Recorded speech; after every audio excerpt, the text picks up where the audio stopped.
رغم مرور نحو 7 أشهر على ضياع حلم الجزائر في التأهل إلى كأس العالم في قطر، إلا أن مشجعي المنتخب الجزائري ما زالوا يستذكرون خسارتهم أمام الكاميرون بألم وحسرة. فعقب تلك المباراة تقدم الاتحاد الجزائري لكرة القدم بشكوى رسمية إلى الفيفا من أجل إعادة مباراة الكاميرون بسبب ما وصفه بالأخطاء التحكيمية الكبيرة التي شهدها اللقاء، خصوصا بعد إلغاء الحكم لهدف للجزائر واحتساب هدف للكاميرون في الثواني الأخيرة من المباراة. قال الجزائريون إن فيه خطأ وانتقدوا عدم عودة الحكم إلى الفار. طبعا إقصاء الجزائر من تصفيات كأس العالم جعل الكثير من الجزائريين يشجعون أي فريق سيواجه المنتخب الكاميروني في كأس العالم، ولكن الآن الكاميرون خرجت من السباق، إلا أن الأسى ما بينتسى على ما يبدو. فبالنسبة لبعض الجماهير الجزائرية بعد خروج الكاميرون، كان نجم كرة القدم سامويل إيتو الرئيس الحالي للاتحاد الكاميروني لكرة القدم مغادرا استاد 974 في الدوحة، وذلك بعد حضور مباراة البرازيل وكوريا الجنوبية أمس.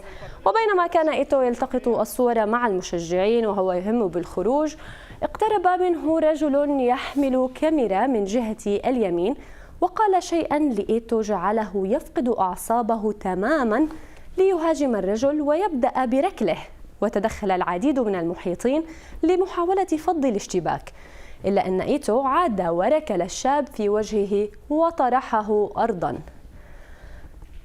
طبعا لم يتضح سبب الغضب العارم الذي اجتاح إيتو حينها، ليتبين فيما بعد أن هذا الشاب الذي كان يحمل الكاميرا ما هو إلا اليوتيوبر الجزائري مأموني السعيد.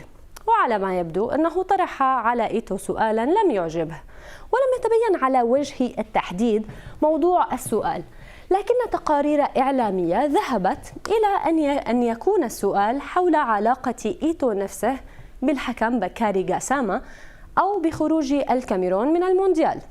وبحسب صحف قطرية، كشف مأموني أن سبب هجوم إيتو عليه هو السؤال الذي سأله عن إن كان الاتحاد الكاميروني دفع رشوة للحكم بكاري غاساما في مباراة الكاميرون والجزائر الفاصلة المؤهلة إلى مونديال قطر 2022.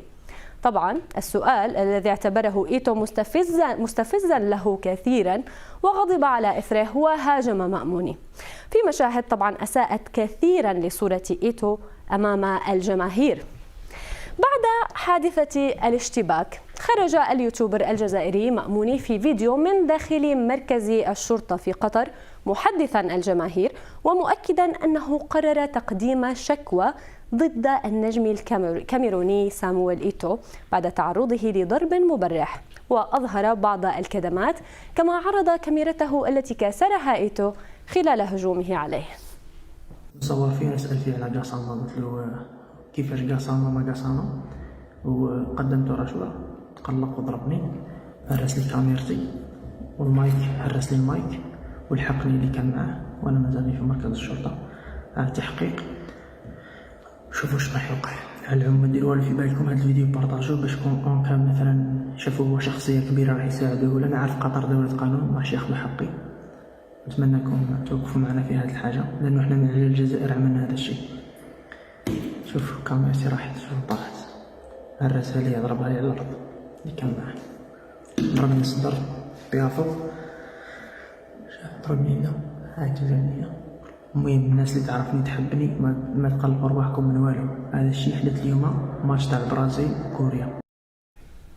من شاهد فيديو اعتداء إيتو على الشاب الجزائري علق على الواقعة، ومنهم خالد صالح يقول: السلوك مرفوض وغير مبرر من رجل المفترض يكون قدوة للاعبين الصغار والشباب في القارة.